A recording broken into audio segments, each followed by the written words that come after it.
Well, good evening, everyone, and welcome back to the Ciderhouse Rebellion's InCider Sessions.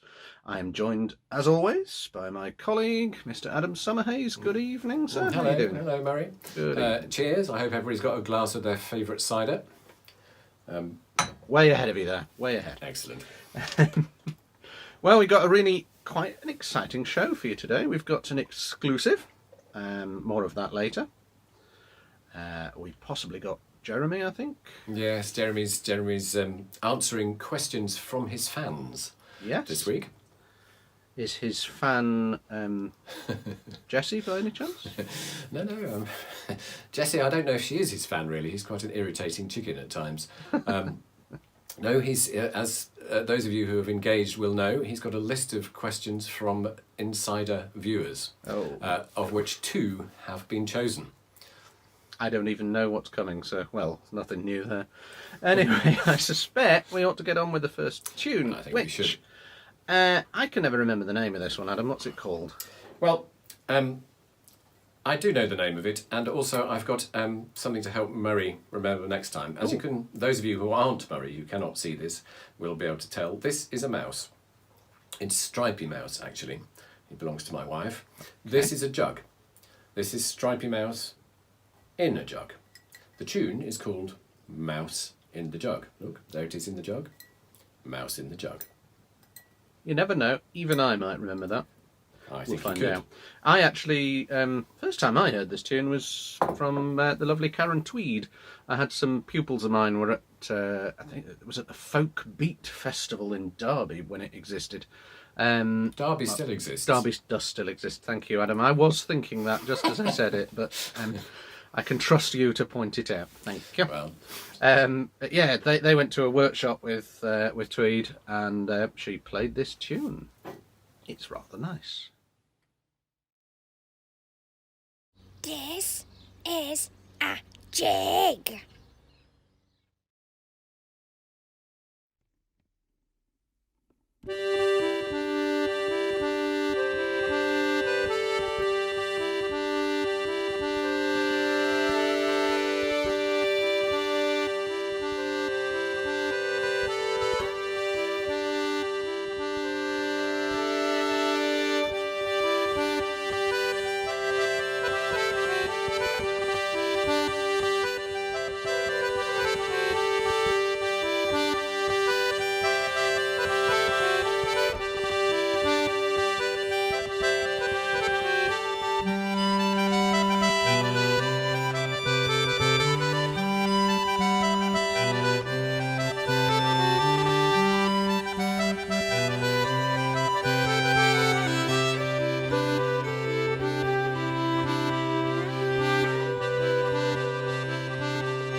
So we've had a mixed week of fortunes, I would say. It's been very, very, very busy this week. We've been doing a lot. More on that still to come. But Yes. the technical crisis, oh dear.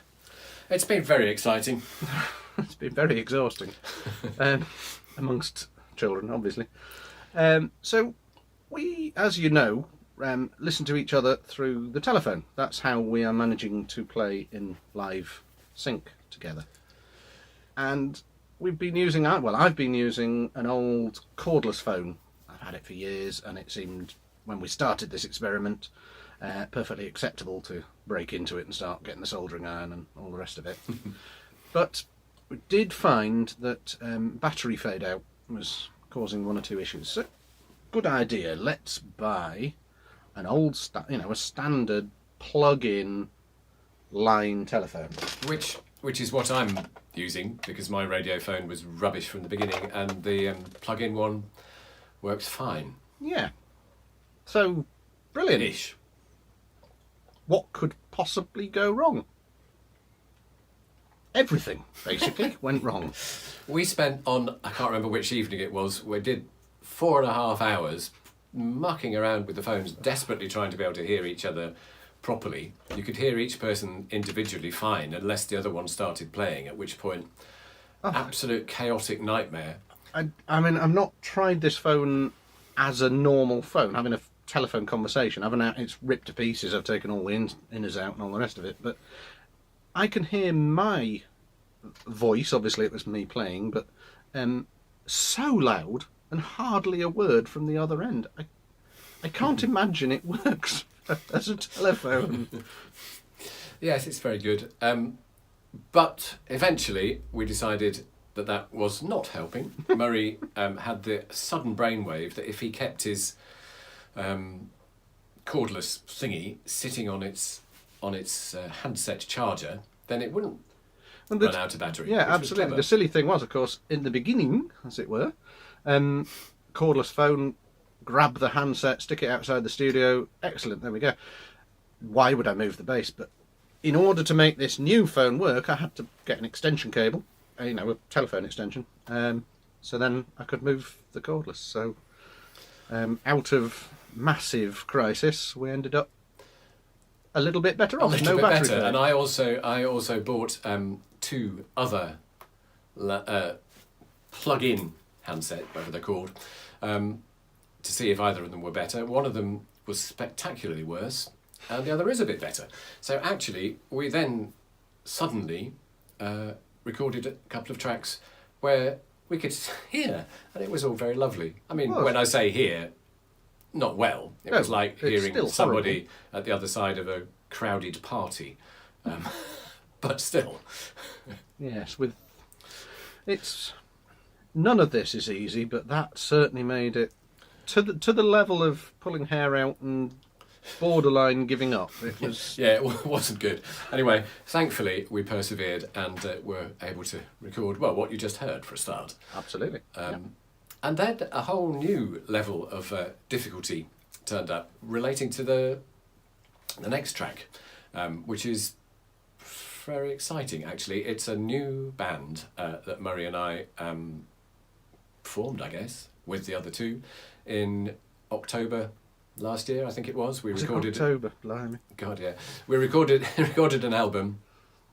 I'm not going to tell you the whole story of it this second. Murray might in a minute. I don't know.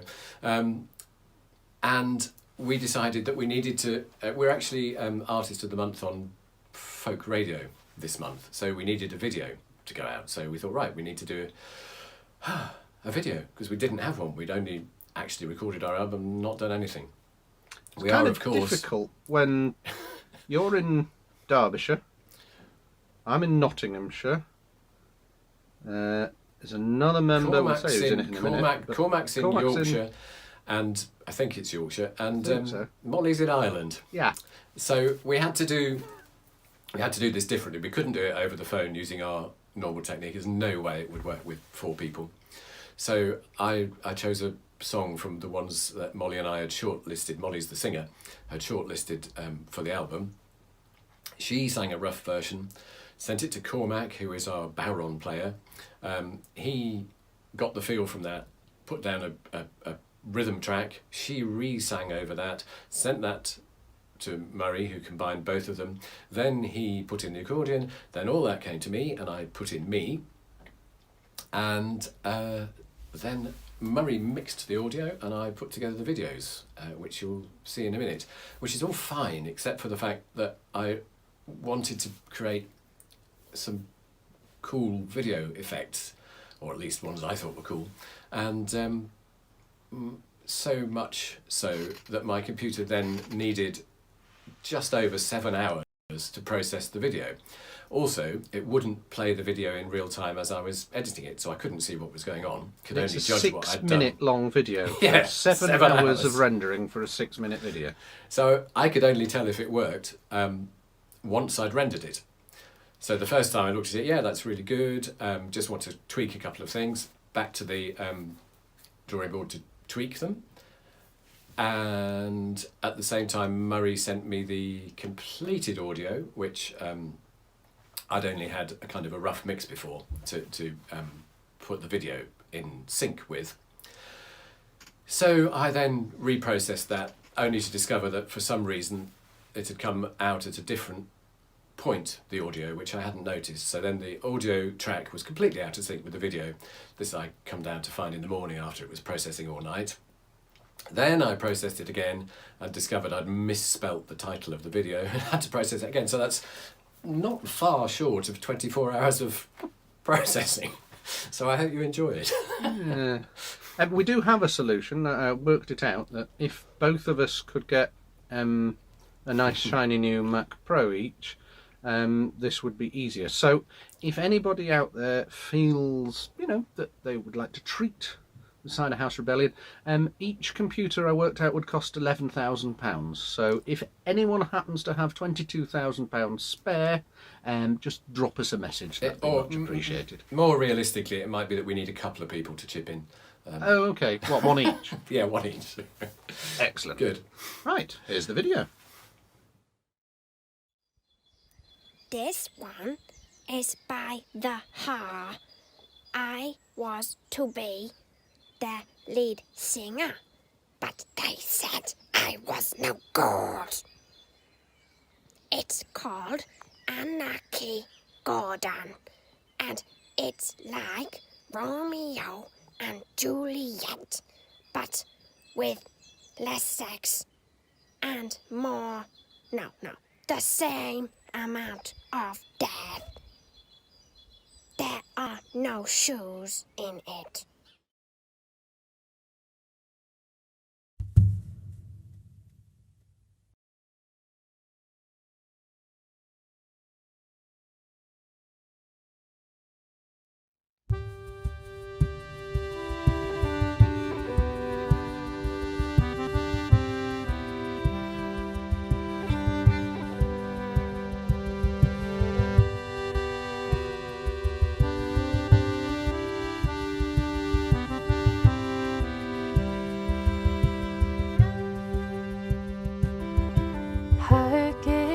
Bonnie, and there lies my love. My heart, it lies on him, and will not remove. It will not remove. Oh, for all that I have done, oh, I never will forget my love, Anarchy. For Anarchy Gordon, he's bonny and he's rough. He'd entice any woman that ever he saw. He'd entice any woman, and so he has done me. Oh, I never will forget my love, Anarchy. Down came her father, and he's standing at the door, saying, Jeannie, you're trying the tricks of a whore. You care nothing for a man who cares so very much for thee. You must marry Lord Sultan and leave Anarchy. For Anarchy Gordon, he's barely but a man, and although he may be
So that is the very first time that has been shown anywhere.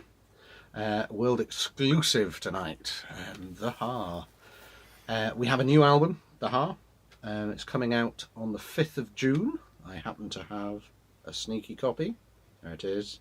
5th of June, it's coming out. It's a really cracking album. Molly is such an amazing singer.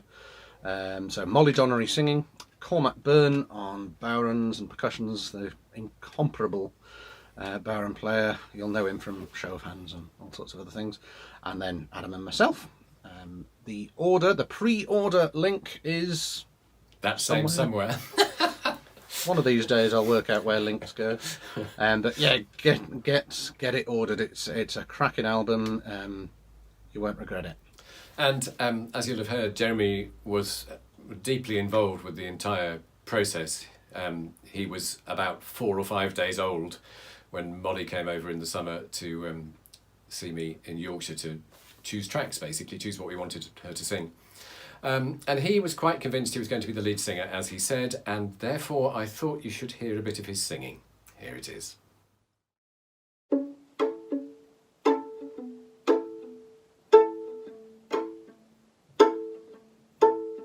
I found him by the railroad tracks this morning.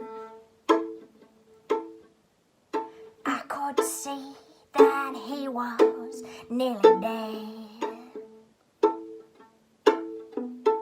I knelt down beside him and I listened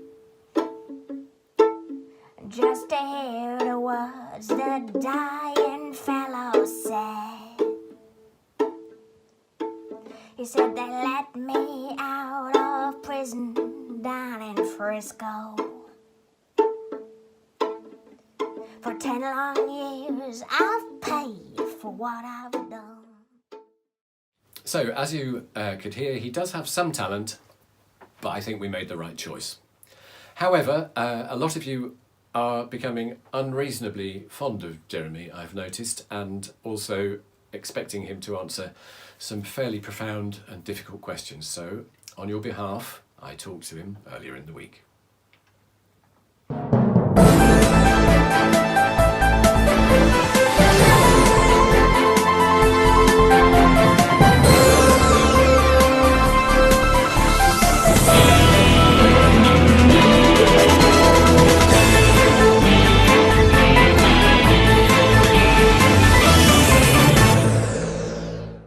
Jeremy.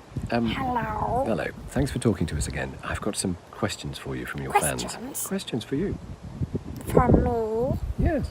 From my fans? Yes. People respect your opinion.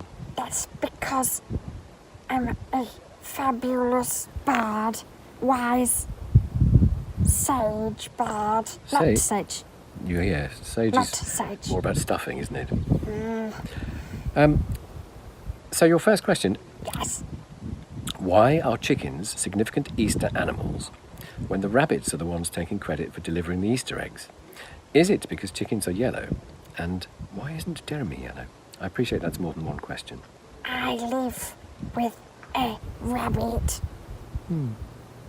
I have to go inside when the rabbit comes. Yes. Rabbits are bad. Oh, That's why. Nasty rabbits. Nasty. I was yellow, but now I'm white. yes. So rabbits take the credit because they're nasty, Nasty rabbits. and you're not yellow because you're white. Yes. Profound. Thank you. Fabulous. Well, we could move on to the second question, which is quite Yes. simple.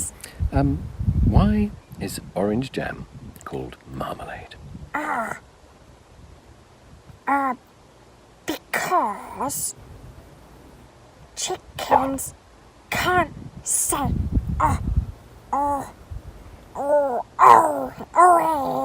orange really well. No.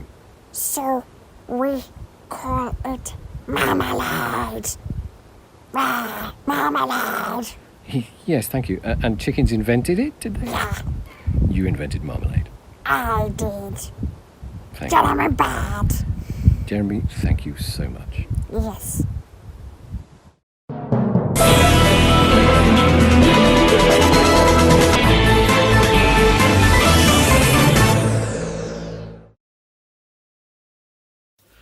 So it's been a very hard-working week. Obviously, we've done the Haar and created all of that video, but at the same time, I've been doing all the mixing for the new InCider Sessions CD. Fortunately, my studio doesn't extend to having any mixing gear, so I don't have to do it. Yeah, I did. So we have selected, I think it's 12 tracks from what we've been doing over the last few weeks, and they've gone through all the processes that go on in the studio, tweakages and EQings and all that sort of stuff, and it's ready. It's in pre-master. Yep. It's very exciting. Tomorrow we have the lovely John Astley of multiple fames, The Who, etc. He is going to master it for us tomorrow.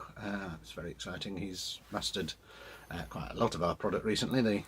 The Untold Ciderhouse, her first album, The Untold. If you haven't got a copy, the link's somewhere. So he's going to master it tomorrow, and it should be then going to reproduction in the next week, hopefully. So the link for pre-ordering it is, again, wherever these things go. I don't really Somewhere. understand. I think you put it perfectly last time. Somewhere. It's somewhere. Yeah. You'll find it. We'll make sure you find it. Don't worry. So the only disappointing thing is we're not going down to master it with John. Yeah, because- it's always a pleasure. And it's nice to see his cat. And also, for the last 3 times we've been down, we were actually early, which is the only time that Murray and I have ever been early for anything. It is true. So that's a disappointment. So and he has that lovely Italian restaurant. Oh yes. Oh, yes. Right. So I think we're going on to the final track now, which is it's an old Scottish lament. I've always known it as the Gallows Tree, but it turns out that other names are also available.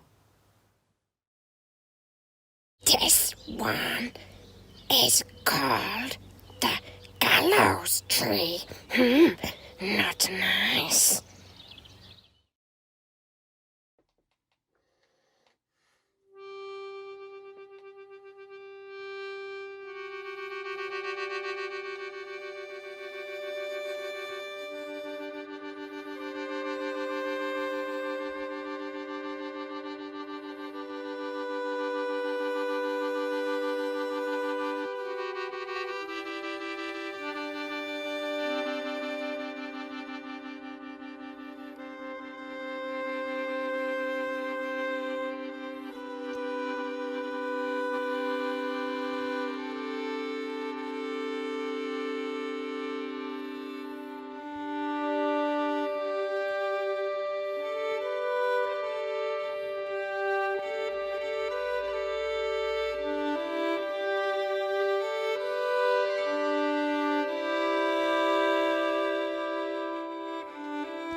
thank you all very much for being with us again this evening. It's quite fun doing this.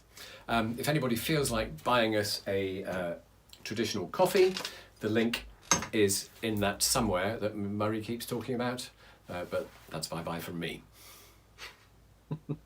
If you haven't had enough Ciderhouse Rebellion, we are actually just about to be on Blues and Roots Radio. bluesandrootsradio.com I think is the website, but if you look on the Facebook page, our Facebook page, you'll see the link. I believe we're on virtually any minute now, so there's the picture. That's on my computer ready. So yeah, we look forward to seeing you next week.